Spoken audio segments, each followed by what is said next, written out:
लोकसभा निवडणुकीमध्ये आता उमेदवारांसह नेत्यांकडून आरोप प्रत्यारोपांच्या फैरी झडू लागलेल्या आहेत।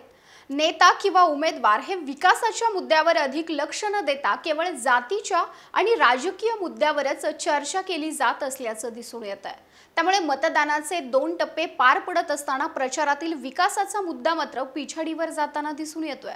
पण असं का होत असेल? इतर मुद्देच का हायलाइट केले जात आहेत? हेच आपण या व्हिडिओतून जाणून घेण्याचा प्रयत्न करूयात।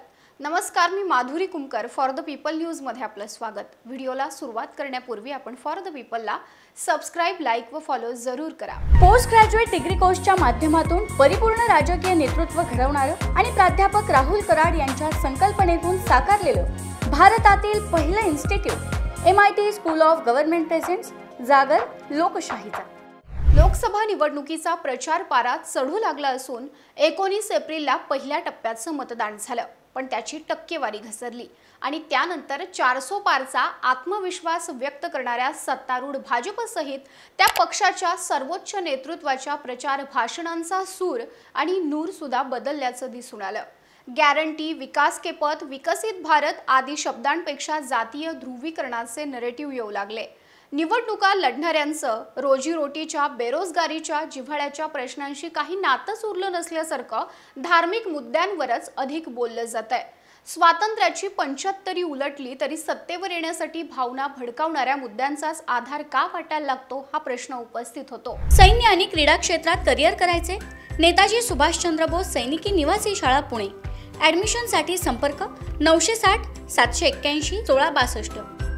आणखी 23 वर्षांनी आपला देश विकसित होणारच याची खात्री भाजपने दिली आहे। या निमित्ताने काही विकसित देशांच्या निवडणुकांतील मुद्दे पाहिले तर 0% चलनवाढ, ज्येष्ठांना आरोग्य सुविधा, नद्यांची स्वच्छता, पायाभूत सुविधांमध्ये वाढ असे मुद्दे ठळक असल्याचं दिसतं। पण आपल्याकडे प्रत्येक निवडणुकीमध्ये हिंदुत्व हा प्रचाराचा एक प्रमुख मुद्दा राहिलाय।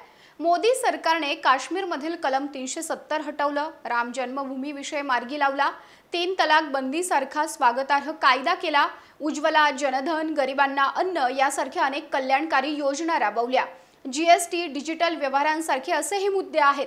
पण सध्या प्रचारामध्ये विकासावर अधिक बोलणं असल्याचं सुद्धा दिसून येत नाहीये। सलग 2 निवडणुका स्पष्ट जिंकल्यावर आणि तिसऱ्यांदाही भाजप नेतृत्वाला 400 पार जागा हव्या आहेत। त्यासाठी भाजप नेतृत्वाने महाराष्ट्रात सभांचा धडाका सुद्धा लावलाय। मिशन 45 साध्य करण्यासाठी आणि महायुतीच्या उमेदवारांचा प्रचार करण्यासाठी पंतप्रधान नरेंद्र मोदी स्वतः राज्यामध्ये सभांवर सभा घेत आहेत। तर महाविकास आघाडीकडून देखील राहुल गांधी असतील, प्रियंका गांधी, शरद पवार, उद्धव ठाकरे यांच्याही सभा पार पडतात। अनेक वर्षांपासून विकासापासून वंचित असलेल्या मराठवाड्याच्या विकासाचा मुद्दा सातत्याने चर्चेत राहतो, मात्र विकास होत नाही। अशातच काँग्रेसच्या राष्ट्रीय सरचिटणीस प्रियंका गांधी यांची लातूरच्या उदगीर इथं सभा पार पडली। पण या सभेत मराठवाड्याच्या विकासासंदर्भात त्यांनी आपल्या भाषणात कुठलंच आश्वासन न दिल्याने उपस्थित मतदारांचा हिरमोड झाल्याचं बोललं जातंय। स्थानिक आणि मराठवाडा पातळीवरील मुद्द्यांना स्पर्श न करता थेट राष्ट्रीय पातळीवरील मुद्द्यांवर त्यांनी भाष्य केलं। तर भाजप नेतृत्वाकडून विरोधकांवर टीका केली जाते। त्यामुळे विकासाचा मुद्दा मात्र पिछाडीवर गेल्याचं चित्र दिसून येतंय। भाजपने आपण काय काय करणार याचा जाहीरनामा प्रसिद्ध केला, तर काँग्रेसनेही आपला जाहीरनामा प्रसिद्ध केला। पंतप्रधान नरेंद्र मोदी विकासाची गॅरंटी देत आहेत, तर खासदार राहुल गांधी गॅरंटी कार्ड आहे। पण मतदारांच्या प्रश्नांची गॅरंटी कोण देणार हा प्रश्न मात्र अनुत्तरित राहतो। विकासाला मत देण्याचं आवाहन रोज, कोपरा आणि चौक सभेमधून केलं जातंय। संविधान वाचवायचं आहे, एकाधिकारशाही रोखायची आहे म्हणून प्रचार सुरू आहे। मात्र प्रचारातील सर्वच नेते जनतेच्या मूळ प्रश्नांकडे फारसे गांभीर्याने पाहताना दिसत नाहीयेत। बेरोजगारीच्या प्रश्नांवर, विकासाच्या प्रश्नावर, महागाईच्या प्रश्नावर जेवढं पाहिजे तितकं रान उठताना दिसत नाहीये।